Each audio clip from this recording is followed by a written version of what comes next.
But at any rate, we want him to speak, and then we're going to have each one of the other candidates to come up and to speak and to tell them about yourself, the office you're running for, and so forth. And then don't forget now, Ty, you got some envelopes. Before he leaves, be sure to give him those envelopes. And on his flyer, you know everybody got QR codes. So if you don't get a chance to give it to him in the envelope, be sure you hit that QR code. I'm going to be quiet. But thank you so much. I appreciate it. And thank you all so much for welcoming me into this space. I really appreciate it. And as I mentioned earlier, I've been doing this for 22 months. And I was just telling the judge just now, he and I were talking about Mississippi and the challenges that candidates face in Mississippi. And I mentioned, I said, I'm not running this race with any delusion that it's not hard for someone to win on the federal level as a Democrat, especially as a black Democrat running in Mississippi. I'm not delusional. I understand that that's a tall, tall hill. It's a tall hill, but somebody has to climb it. Somebody has to try to climb that hill, even if and especially when the odds are stacked against them. Our community does not have the luxury of allowing these races to go unchallenged. No matter how difficult it is, somebody's got to do it. I'm not delusional, but I am one of those crazy optimists where I always think I'm gonna win.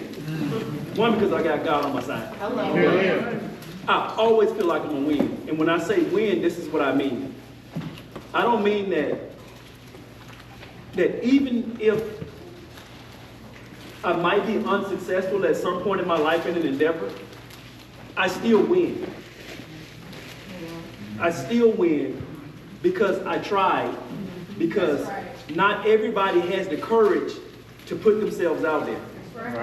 And not everybody is supposed to put themselves out there like that. Somebody has to say, you know what, I'll be the one that can represent the voice of that woman who can't control her own health care, but she just can't express it. She can't do it. Maybe she's taking care of her kids at home. Maybe she's working 3 jobs to take care of her family. So somebody needs to do it. Well, I'll be that voice that represents that person that's on diabetes, like my father, who was blind, a double amputee, in a wheelchair, and suffering from kidney failure in the hospital bed at the UMMC right now, and just got over sepsis. Somebody has to climb that hill for these kids in the Mississippi Delta, which has some of the most fertile farmland in this country. We can grow anything in the Mississippi Delta, but one of the most food insecure places in our country.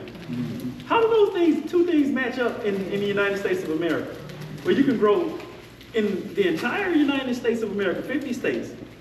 You got a region where you can grow cotton, corn, soybeans, rice, tomatoes, potatoes, greens.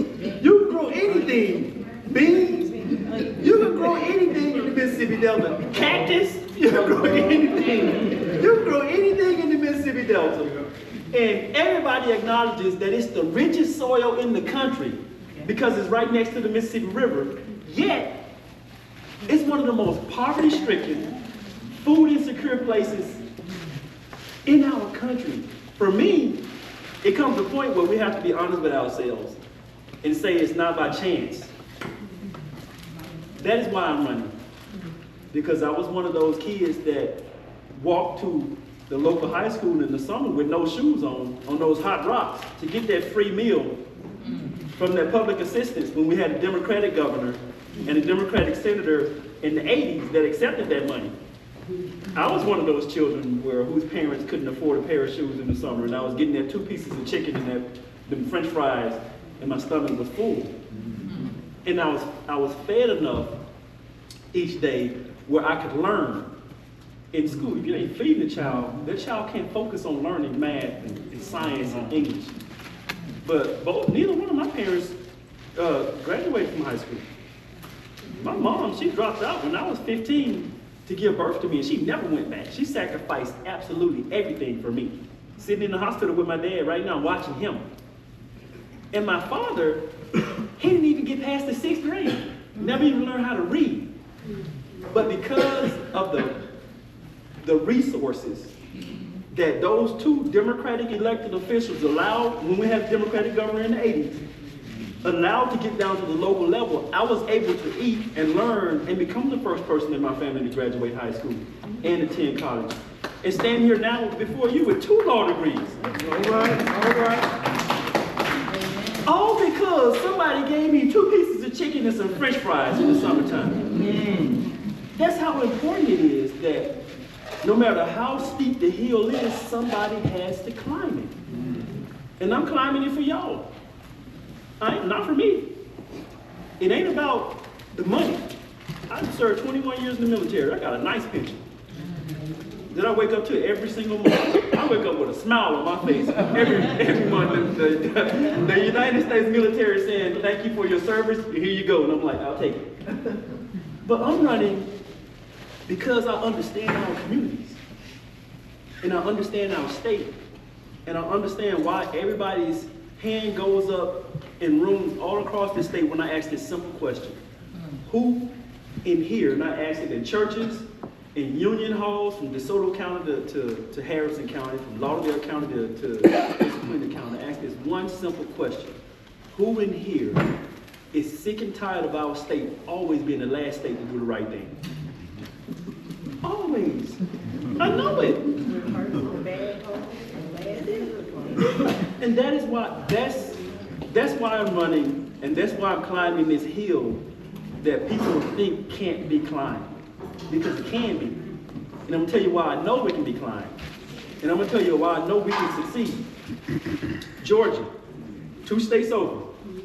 They just elected 2 Democrats to the United States Senate in an 8-year time span. One of them was the first black man ever elected to the United States Senate in the state of Georgia. In, I think it was 2018 or something like that. Quick fun fact, Mississippi was the first state to elect a black man to the United States Senate. The first state. And then they followed it up with the second one, Hiram Rose Rutherford. No, Lance Bruce. Hiram Rose Rutherford was first. But the reason I know that Mississippi can do something special this year, we can. But if not this year, in 2026. If not then, I got a lot of energy. If not then, in 2028. But here's why I know Mississippi can do it. Georgia did what they did, and they are 28% African American. Mississippi is nearly 40% black. Here is what I'm fighting for. Not only to win this Senate seat, but to put pressure on national Democrats to pay attention to Mississippi. Stop overlooking us. But not only stop overlooking us, stop overlooking the blackest state in this country. With 40% African American, and as a national party, as a Democratic Party, with our Senate split 51-49 right now. Joe Manchin in West Virginia just retired. West Virginia, Joe Manchin was an independent, and he sometimes vote with Democrats. He'd be the tie-breaking vote sometimes. If he agreed with us, sometimes he was a thorn in our side. But West Virginia's gone now since he's retiring, which changed that 51-49 to 50-49 with a question mark. If there is a state that has the demographics to replace West Virginia as that next winning vote for Democrats for generations, it's the state of Mississippi. All we have to do, and I feel like part of my responsibility, is to do the hard work that pisses some people off and makes some people upset. To look up and say, National Democratic Party, Democratic Senatorial Campaign Committee, if you are serious about caring about poor people, Mississippi is the poorest state in the country. If you're serious about diversity in the Senate, Mississippi is the blackest state in the country. If you're serious about women's reproductive health care, women's health care in general, Mississippi is last in infant mortality, last in maternal mortality, battling a diabetes epidemic. national party, if you're serious about all of these things, you have to invest in Mississippi, and you have to do it on a continuous basis. You can't wait until certain candidates of a certain complexion run and then say, I'm going to invest in the state of Mississippi. But then when candidates of another complexion run, and I'm just being honest with you, say, well, Mississippi is not competitive. You can't do those two things. That's a contradiction. So that's what I'm trying to get to happen. One, we're trying to win a Senate seat. But two, I'm trying to force people to pay attention to our state because we deserve it. No group of people, black people, and no state has fought longer for the Democratic Party and for voting rights and civil rights than the black community in this state and the black church. We deserve, one, to be respected, and two, to be invested in. That's why I'm running. And I get excited, but thank y'all so much for listening to me. I appreciate it. If anybody has any questions, I'm more than happy to answer it. I got to take off in a few minutes. I appreciate y'all so much. Yes, ma'am. I don't have a question, but we need to add where we can donate. We didn't bring the right amount. In the, in your packet, there is a flyer, and that flyer will have on it a QR code. So, you all, can you all do the, from Greenville, there's a QR code on the flyer in your Okay, packet. yes, okay, all right, thank you. I got a question though. Yes, sir. Because we're in the church and we're talking about how can the church play a part in politics. At what point do I always ask, at what point are we going to realize that our people really do perish from a lack of knowledge? So when we're talking about Republican and Democrat, do we not understand that there's a whole nother party that we don't mention? And so when we don't mention something, we're lying to the people. It's a lie of omission. It's the worst kind, because I'm directing you to do what I want you to do without telling you that there's another option. So when we talk about voting, 25% of America consider themselves Republican. 26% of America consider themselves Democrat. The majority percentage consider themselves independent thinkers and affiliated with no party. And it's growing. Right, it is growing. I think the last Gallup poll said 51% of America don't identify with a party. So I think as dark-skinned folks, as black folks, we've chosen to identify with a team that doesn't seem to be playing for us. We've chosen to go from side to side for the last 48 years. We got 24 years of Republican-led Congress and president. We got 24 years of Democrat-led Congress and president. And we're still looking worse this year than we did when I was a kid. So as 50 years old, I'm not looking at color anymore, whether it's blue, red, black, or white. I'm listening to what you're saying. And the future says that these children are being neglected. They didn't create No Child Left Behind because America was getting smarter. That was a crippling effect on our community that they threw Ebonics in with also so that our vocabulary skills would fail. So now you throw that in with the mishandling of our food system, which destroys the children's mental health, not to mention our physical health. And I want to know, as a person going to Washington, what are you guys going to do other than play teams? Because the team that you're playing on, whether it's red or blue, doesn't outweigh the team that's asking for change. I think the most important thing you mentioned was this conundrum that's happening in Washington right now.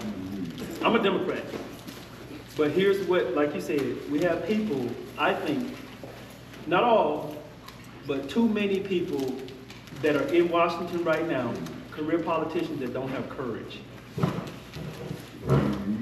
They don't have the courage. They don't have the courage to do the right thing that may sometimes upset people who are on their team. Right. That's it. Even that's why I tell people all the time, I'm a Democrat, but I'm an independently minded Democrat. Because what I see happening I'm not a politician, I've never held office, never. But what I see happening over and over and over again is a particular side's response to legislation or an issue is more dependent on who is in office as opposed to how much people need help. If the opposite side is in office and a specific piece of legislation is recommended, then they'll go sit on their hands, even if it might benefit my community. Conversely, on the other, same thing happens over and over again. Look at what Republicans just did with regard to border security. Y'all saw it. They literally wrote the border security bill. They literally wrote the border security bill. Democrats said, okay, we're gonna put it up for a vote. Your border security bill that was written by a Republican. And then they voted their own border security bill down. But however, and I mentioned it earlier, accountability in the church, we also got to hold our own party accountable also. Because they play the same game sometimes. When the other party is in office, thinking independently and challenging our own elected officials, what have you done for me and what are you going to do? Do you have the courage to step out of line? Do you have the courage to do that? That is why I'm running, because if it supports and helps people in Mississippi, especially from the communities that I'm from, that I love, I don't care who gets upset with me. If my one vote on an issue would push that issue across the finish line, and that issue has been presented by the opposing party, but it helps my community, and everybody else is going to get upset with me, well, they're going to be upset with me. And I think once we get politicians and candidates that's willing to do that, then we'll go. I got to go. I'm sorry. She's giving me the signal. Yeah, 'cause we want the others to go in back quickly. Thank y'all so much. I appreciate y'all. Good afternoon. Good afternoon. First of all, I'm running for County Court Judge Attorney Bridget Morgan, running for Hines County Court Judge. That's District 2. That's South and West Jackson. If you're not in South and West Jackson, you still know people who are there, right? If anything were to happen to you within Hines County, I would still be your judge. You just can't vote for me, right? But I would still be your judge. And also as a judicial candidate, I can't be partisan. I can't be Democrat or Republican, right? So I'm running as a judge. I have to be impartial to the facts and circumstances of the case. So I can't sit here and say I'll do one thing or the other. But what I do want to say is, and what I was smiling about was Todd Pickens was saying he was from Rollingport, right? Which is 12 minutes from Greenville. I'm originally from the Delta. I moved here when I was 17 years old, and I've been here ever since. But for going to law school at Southern University Law Center in Baton Rouge. And so one of the things that I like to talk about, I come from that same, mom didn't graduate high school, being the first in my family to go to college, being the first lawyer in my family, no politicians in my family at all, so I don't come from anything other than trying to do the work and allowing God to lead me. But one of the things that I talk about most is what I've seen as a prosecutor. I've been a prosecutor, a public defender, I am a professor at Jackson State University, and I also currently my job is a Jackson Police Department attorney. And what I've done there for the community is wrote the body camera policy for them, right? And so in 2019, they now have body cameras, right? So that they can be accountable, protect the community. We have transparency there. Also the real-time crime center. But the last 6 years, what I've done was being a prosecutor. And what I saw there is, at the city of Jackson is that every crime that happened in the city of Jackson, whether they be municipal, whether they be misdemeanor or felony, came through my courtroom. And so what I would see oftentimes is young people coming in their courtroom, y'all. And they were under 18 years old, and the instruction would be to clear the courtroom. Clear the courtroom. And everybody would leave for the most part, except for the news articles. They would be in there, and so now you just clear the courtroom, but then they're all over the news. The young people are all over the news, right? They don't have a fighting chance if the charges are dismissed. They're not protected by anything. And so what I've been advocating for, and if I'm elected, county court handles three particular parts of the system. The criminal part for the adults, the juvenile part for the juveniles, and then also the civil part. Now, when you elect me, you don't get to decide where I go. The senior judge gets to decide where I go. But even catch this, the senior circuit court judge can say, hey, I want you to be a special circuit court judge. Even though you're a county judge, they can also have the right to make me a senior circuit court judge. I mean, not a senior, but a special circuit court judge. That's important when you're electing your judges, because you're electing somebody to keep leveling up, right?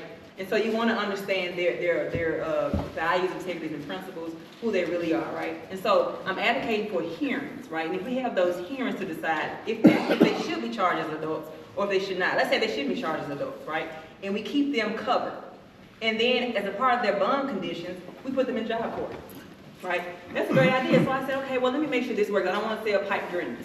So I went to job court, had a tour there, and was able to determine there that that's like a college campus, right? They have dorms there, they pay for the children to go there, and they give you jobs and skills. There's accredited high school diplomas, and you can be anywhere. Outside the Mississippi area, you can be in Georgia, the Carolinas, all the Alabama, and they still pay you and make sure you get there, transportation, everything. So it's federally funded, and we're not using this at all, right? There are literally no Hinds County Court ordered people in the job court right now as we speak. So what I wanted to do, I want to save an entire generation, because at some point we got to pass the baton, right? And so if we're putting all of the young people who are a little bit younger than me in jail and we're charging them as felony, as adults, then we're losing our voters. We're losing the teachers that come behind us, right? We're losing the generation behind us. And so what I want to do is try to not only keep Jackson safer, right? Because you can't give somebody a bump, put them back in the same environment and expect different results. And so you want to make Jackson safer by giving them the tools necessary. But then we got businesses leaving. The Walgreens just shut down on State Street. Walgreens, right there in the middle of where most of my voters are actually. And so we need to figure out how to become safer, but also become more economically viable. And so I'm the only candidate who's giving you a problem and a solution. And so I'm asking for your vote. This seat was previously held by Loretta Cooper Stokes, God rest her soul. She was the first black woman to hold this seat 10 years ago. It's just 16 years ago. And so I'm the only woman in this race. So I'm not only asking for your vote as the only woman here, but also a qualified woman who's been there, who's done the work, who's been on every side of the courtroom. I've been a judicial law clerk. And so I've seen judges write these special orders. This is nothing new. The judges are writing special orders to allow things to happen. So I'm not just saying, hey, I just want to do this. This can be done. Procedures have been put in place already. We just got to be able to do the work and want to do the work. And so I'm asking for your vote November the 5th. Thank you so much. Attorney Bridget Morgan, Hinds County Court Judge.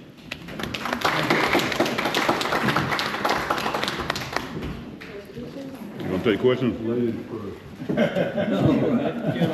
Thank you. We are truly amongst gentlemen. Thank you, Judge Kitchen. Hello, everybody. Hello. I want to tell you all, it's such an honor and pleasure to be here today. My name is Celestia Gordon Griffin. I'm running for Ward 2 Councilwoman here in the city of Jackson. The election is October the 1st. When I got here, I was welcomed by beautiful faces, so I felt like I was at home. And then, walking in, I saw a great friend of mine, Mr. Warner Parker. So I know I am in good company. I am a mother with 2 children who are in Jackson Public Schools. I tell people all the time, last year I was elected to be Parent of the Year by JPS for the district. And I do believe they did that because I fuss and I keep up noise about my displeasures with our public school system. I'm not a parent that talks, I'm a parent that acts and do. I have been in service all of my life and working in Ward 2. So when the call came, I got several calls when the call came about Ward 2. I had a group of 30 people waiting on me to pick my paperwork up. I was the first to pick my paperwork up. I was the first to turn my paperwork in. I was the first to get certified. That's how serious I am, because I care about Ward 2 because I live there. I travel the streets in every part of Ward 2. My mother, God rest her soul, my mom passed 2 years ago. And she used to always tell me, Celeste, to whom much is given, much is required. God has put service in your heart. So when she got sick, I quit my job, stayed with my mother and my father, and she became my primary responsibility. Now I look at my children and I look at the state that we're in right now, they're my primary responsibility. I don't want Ward 2 better for me, I want Ward 2 better for my children, your children's children. Because, hey, I'm getting old. I know I look young, y'all. But I'm getting old. And I surround myself with a village of people that mentor me and keep me accountable. That's why I tell people it's honesty, integrity, and transparency for me. I don't think we have been informed enough as citizens of everything that goes on with the city. And I have great people like Dr. Henderson, who is gonna keep me accountable. Who gonna call me and say, Celeste, I need to know what they did with the money. I need you to tell me now. And I'm gonna say, Dr. Henderson, I'm trying to find out. Give me a minute. But I want to keep people informed. I want to keep our constituents informed. And I want you all to hold me accountable. And I tell people all the time, I want Ward 2, where we have monthly meetings with all of the constituents of Ward 2 that want to come. If you can't come, send a representative. Tell me your needs, tell me your desires. Then come to City Hall, and we come together collectively, because I know and I've been told over and over, your job is to not come here with all these bright ideas and try to petition to work together. Yes, we're gonna work together, but guess what? We have been doing the same things for a long time and not making any progress. It is time for progress. There is nothing wrong with the city of Jackson, everybody. It's just that we need to think about how we lead Jackson and leading together. And it's not me by myself. I take all of you with me every day when I go to City Hall, because I represent all of you and I want to be your voice. And I want you to hold me accountable. My telephone number, and this is my personal telephone number, if you have a pen and pencil. I already have it. Yes, the one that already has it. When she would have a problem, she would call me, because she knows that's how I am. And that's another thing. I will be accessible. When you call me, I will come. It's not a blanket statement, people. I honor my word. And I honor my word, and I work hard and I listen. Too many times we want to tell you all what you all need to do, but y'all, we don't want y'all to tell us what we need to do. And how can I get better if you all don't tell me? My number is 601-383-6787. 601-383-6787. If you don't have a flyer, I have it on the flyer as well. You all, I want to work for you. Put me to work. I want to work for you. I want to serve you. I have a servant's heart and a servant's attitude. I'm Celestial Boyd Griffin, and on October 1st, I would love your vote for City Councilwoman in Ward 2. Thank you. Go to her, don't live in that ward, you know someone who does. Is that Swami Tawana? She said if you don't. I said, that's my ward, I will be voting for her, and if you don't live in Ward 2, then you know someone who does. So please, please, please. When I met her, it was in a service position. Every time I met her, she's had her hand in the community, trying to do something for us. Not just, not just us, but us. I didn't pay her to say that. She did not. It's just the truth.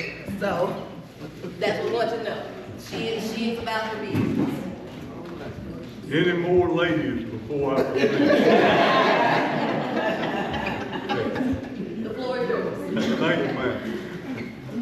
Well, I'm Jim Kitchens, and I think a lot of y'all know me because this is not the first time I have run in Jackson. I live down in beautiful Copiah County at Crystal Springs. I've lived there my whole life so far, and Mary and I made our home there when we married. We have 5 children so far, and we.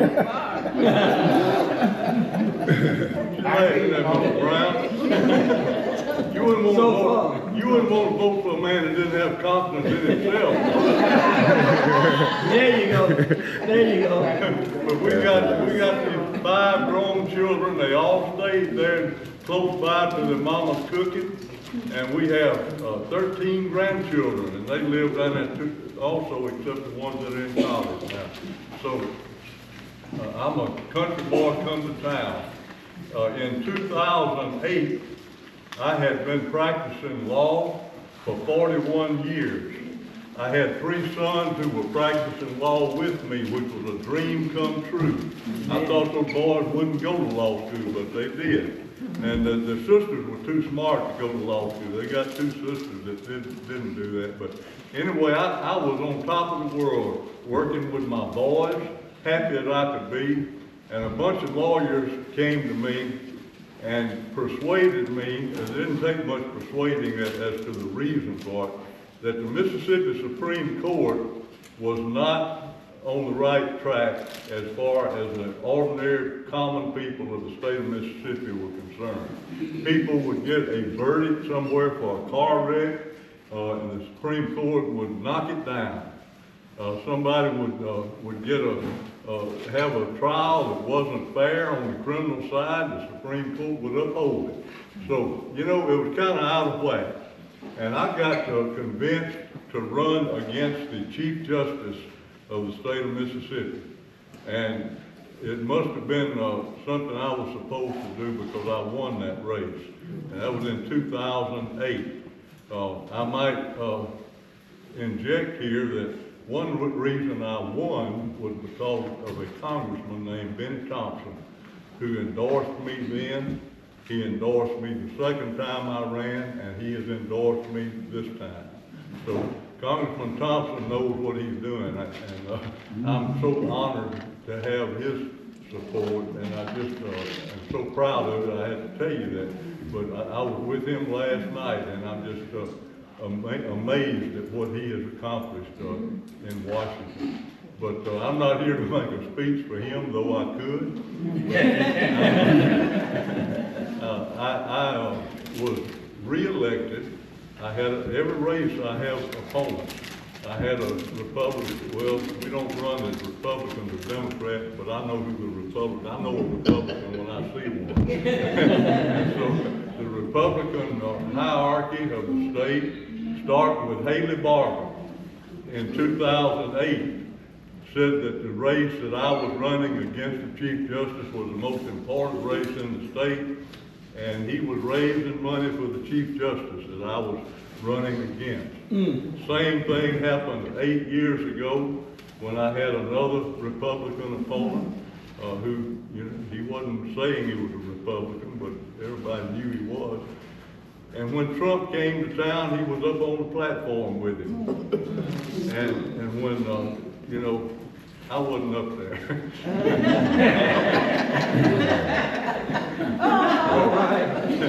But this time, I have 4 opponents.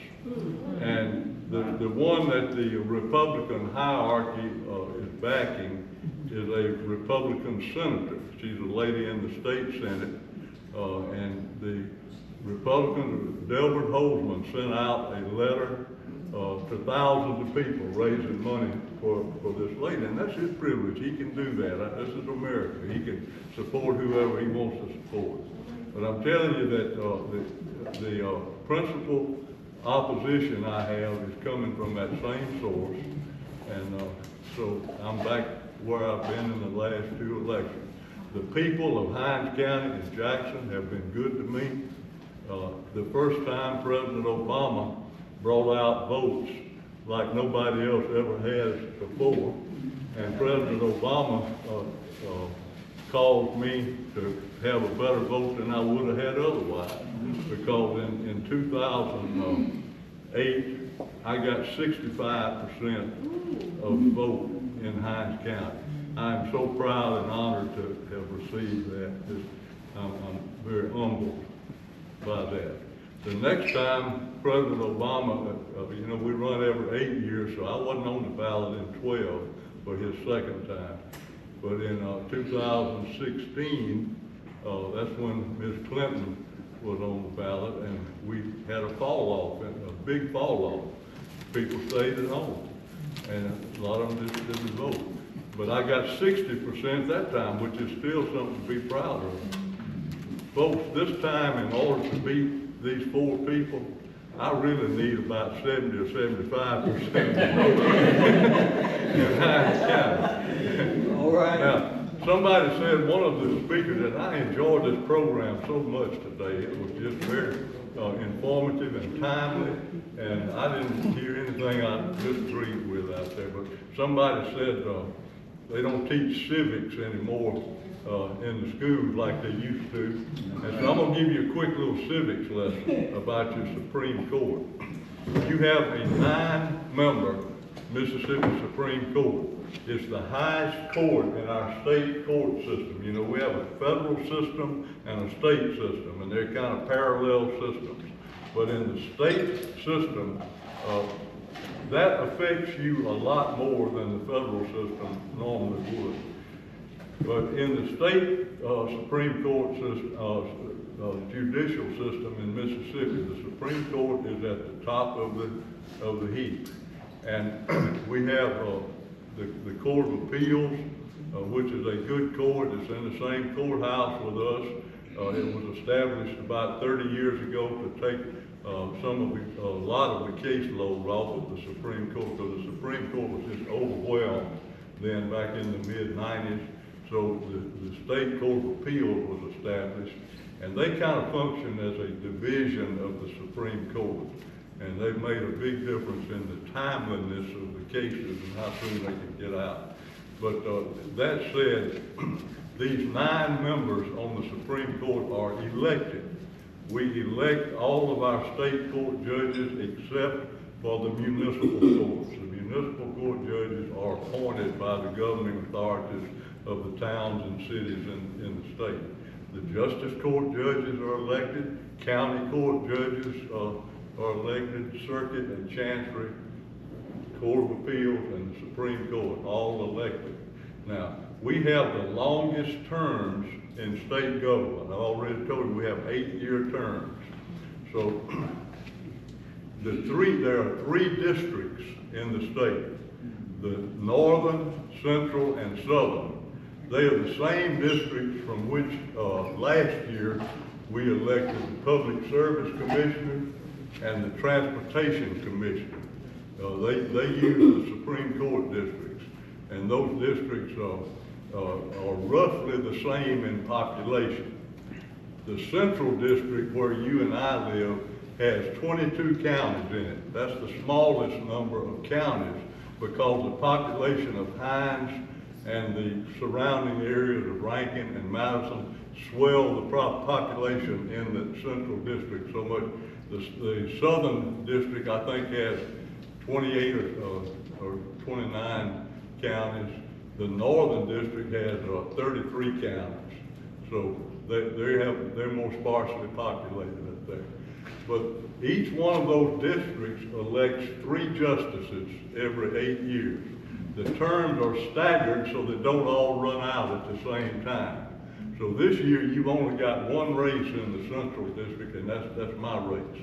There's another race in the Southern District this year, and there are 2 races that would have happened in the Northern District, but they didn't have opponents. So you really have just 2 contested Supreme Court races in the state.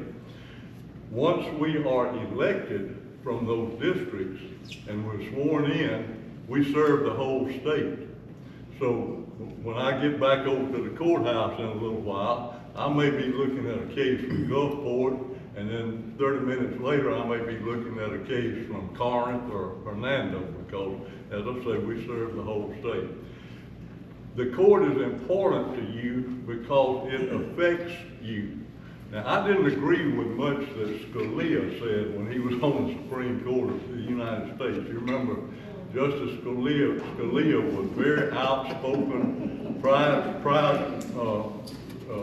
prided himself on being very, very conservative, as they say, whatever that word means. You know, it used to mean he was segregationist.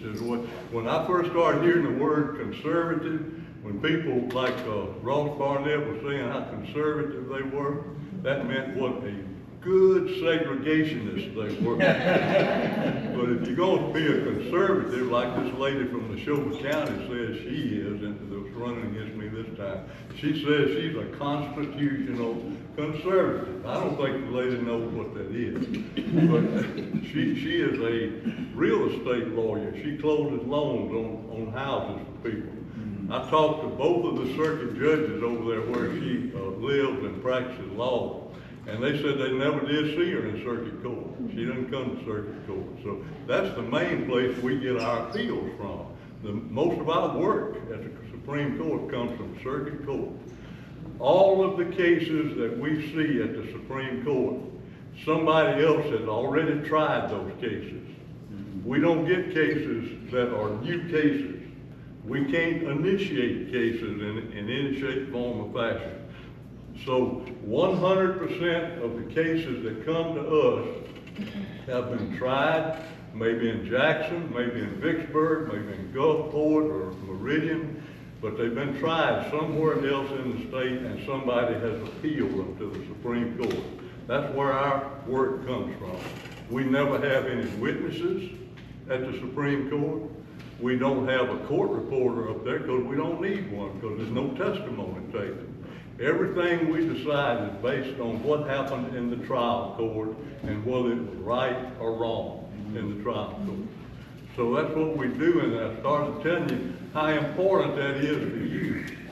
Because if you have a case in the Chancery Court of Hinds County, and you may have a landline dispute with your neighbor or something like that, and the Chancery Court would be the place you would go with that. We're gonna all die, every one of us, unless Jesus gets in first, and I think it's a fine day for him to show up. I'm ready to go. but you know, you're gonna perhaps have a will, or you die without a will. Either way, your estate may end up in the Chancery Court of Hinds County if you live in Hinds County, or Madison County if Mr. Brown does. So what does that mean to you? The Supreme Court decides cases like that all the time. And what we decide establishes a precedent. All the courts in the state have to follow the precedent of the Mississippi Supreme Court. Whether it's the municipal court here in Jackson or the Chancery Court down in Harrison County. So when we decide something, it really establishes the rule of law concerning that particular kind of case. Now you think you're not going to ever have any case in court. You don't know when somebody's going to run a stop sign in Jackson and hit you. This is a stop sign, stop light running this place. I used to be a long distance truck driver. Better when the light changes and you're ready to go, if you're the first car, you better look that way and that way. I know you're right. You know why I know this? It happened to me. My wife and I got T-boned up there at President and High Street one day and totaled my beloved pickup truck. Thank the Lord it didn't hurt either one of us because we were in that wonderful truck. But my truck got totaled by a red light runner with a policeman sitting there looking at me. So anyway, be careful. Be careful. But anyway, has anybody got any questions about the Supreme Court? Good. My civics lesson has been absorbed by all of it. And I want to thank you for letting me be here. This has been a wonderful afternoon. I thoroughly enjoyed the food and the intellectual challenges we received in the sanctuary. Thank you so much for having me.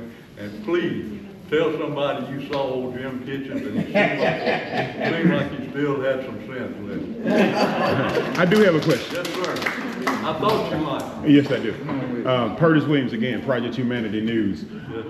As a person who stands in the middle, not left or right, what I look for is what's the future plan that we're going to be dealing with.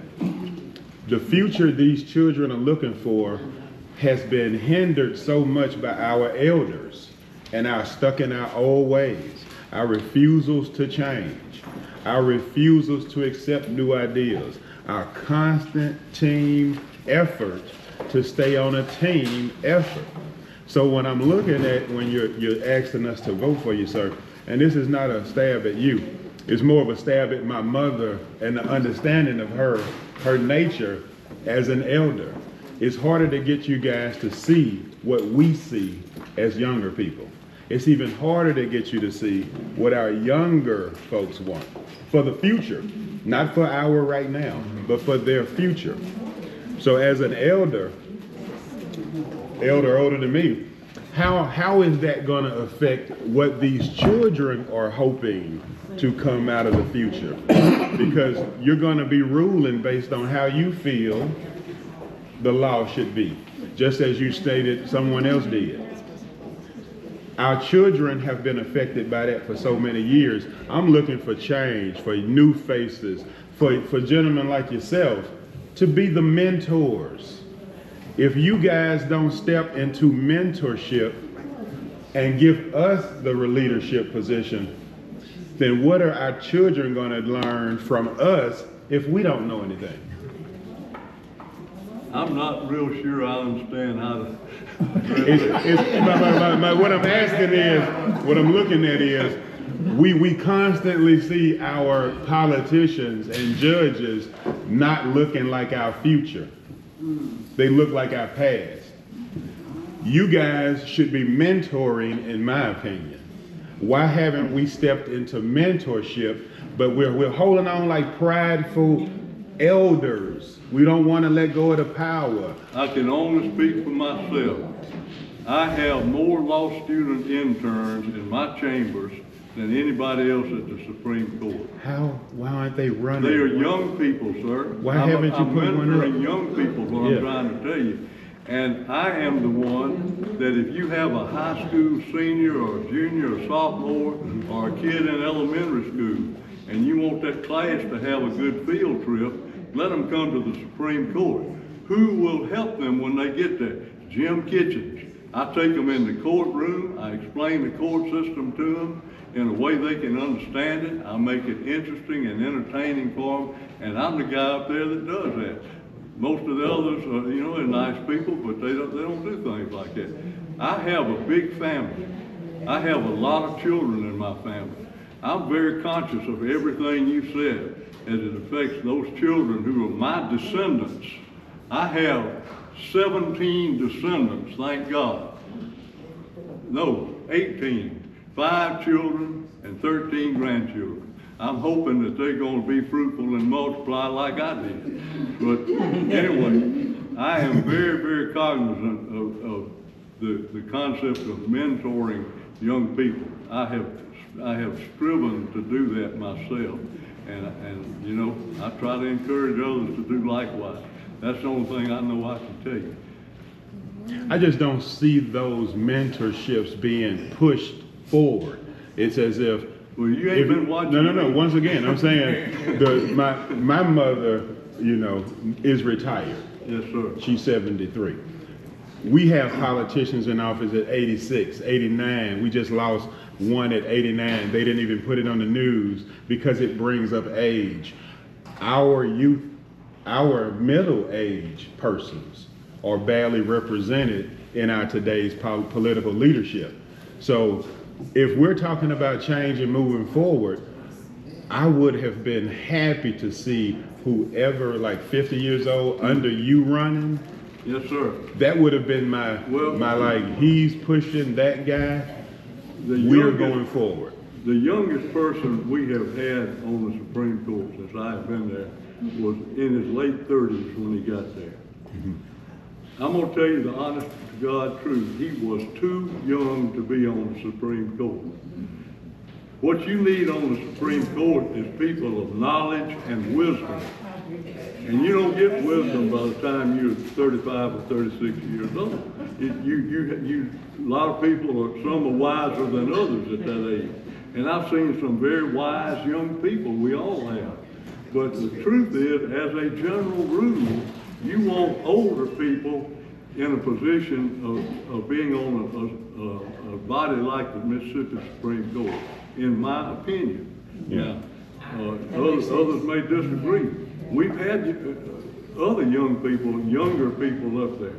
They just don't quite have the foundation that they need yet. But doesn't that have Before I ever asked to be on the Supreme Court, I had been practicing law for 41 years, and 9 years of that I was a district attorney. I'm the only one on the court that's ever been a district attorney, ever prosecuted anybody. I think we need more balance. Yes, I ma'am. know this, and this really is fascinating, but I'm going to inject something. Yes, ma'am. I would rather see pushing someone on the chancellor level and another court, and for them to move up. I understand what you're saying. Our problem, though, is not in the courts. Our problem is in our political system, period. And right now, we've got a political system where we do not have enough young people coming in, but that is true in our whole society here. When you look at one of the things that I get upset about is that we have, for example, colored women clubs, we have the Masons, we've got all kinds of organizations that have been a backbone in our community. And we don't have young people who we can even lead them to. One of the things that we're looking for right now is to be able to change the leadership even in Church Women United. And do you know my youngest person in Church Women United, Jackson Unit, is 57 years old. And I think that's what I'm trying to mention to you guys, and I don't know if I'm saying it the right way, is our mentors are the problem. And I don't think you get that because you're the mentor age. See, I'm one of the persons who should have been mentored. I'm 51. Never had the mentor. However, I can cook better than my mother. She won't let me cook because she doesn't want to hear you're better than me. And I think that that's what our elders are doing, because I've had a conversation with a few of them and they don't want to let go of that power. I would think you got. You don't want to let go of power. No, do we? But I do think you know. I gotta go to work. You gotta let go of power. But that I would not agree to that. And most of our organizations, most of them we are looking for. I feel you. Most of them have set up. That's mine. My grandmama had my mom and them cooking at 9 years old. Cooking dinner. I can't go in the kitchen. Well, But no. again, it's a difference in grandmama wanting to sit down and let them lead compared to I have to stay in here until I die. I'm going to be here until I die. Guess who cook my dinner right now? My 24-year-old. You're one person, but the majority don't want to relinquish their power. Yes, that's what we meant. Go on. I would, excuse me, sir. I'm Yes, sorry. ma'am. I would be remiss if I didn't thank Brother Spiver. Where's his wife? Hey, wife. They have worked so diligently with us.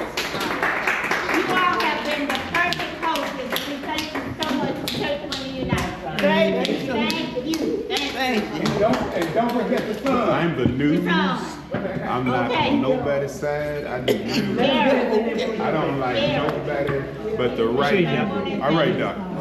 If it's not about them kids doing something, then we ain't doing that. I agree with you. I don't think you're not gonna find anybody who disagree with you.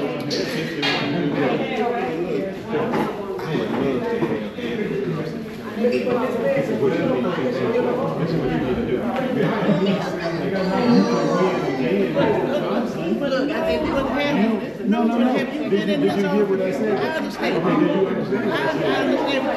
is the last time you've been in I get what you're saying. I understand what you're saying. What matters is I'm not going to I am saying what I'm saying. I was in the fourth grade. He is mentoring. He was in our. Oh yeah. If I'm 51 right now, no, listen to what I'm saying. If he was in my fourth grade at G.N. Smith Elementary, and right now, Brinkley closed. 16 schools closed. What I'm seeing as an adult now is leadership has failed us. No jobs in Jackson other than working at a restaurant or a hotel. I agree. Now, that's So again, we can go all day with it. We can do this all day. No. But if you like them so much, do you like that pothole when you hit it? Because they've been in there since I was in the fourth grade. We can talk because there's several things we agree on in terms of what you're talking about. We agree on the problem. I The just, solutions, though, it's the same. See, I ain't 51 with solutions. They are looking for solutions because they ran out a long time ago. And that's the thing we don't understand, is we ran out of ideas a long time ago. The kids still got some, but we would be able to say, give me your idea, and now I'm gonna stand up here and get a plaque with it and say, hey, you over there, we're gonna train you. That's what's happening. Is our elders are still in the idea so they can get their plaque, so that one day their name will be on the wall. When the new ideas are not coming from up top, they're coming from the bottom down there. I got a whole list of things to do this whole city, and guess what I got? So you tell me again about these people that we supposed to be supporting. My class that he is great. no. Now, there are places in the city of Jackson, and we got some young folks in the city of Jackson. I was really happy to see that young lady. I love both of them. That came in, you know. Trying to do some change. And I like Ty too, because all of them coming in here trying for something. And that's what's gonna have to I happen. need them to try. And The way the church is supposed to be trying, not left nor right. well, Now, that's the one thing that the church refuses to do, is what God told you to do. Don't be left nor right. Turn away from evil. But what we doing? I like what the young man said. We are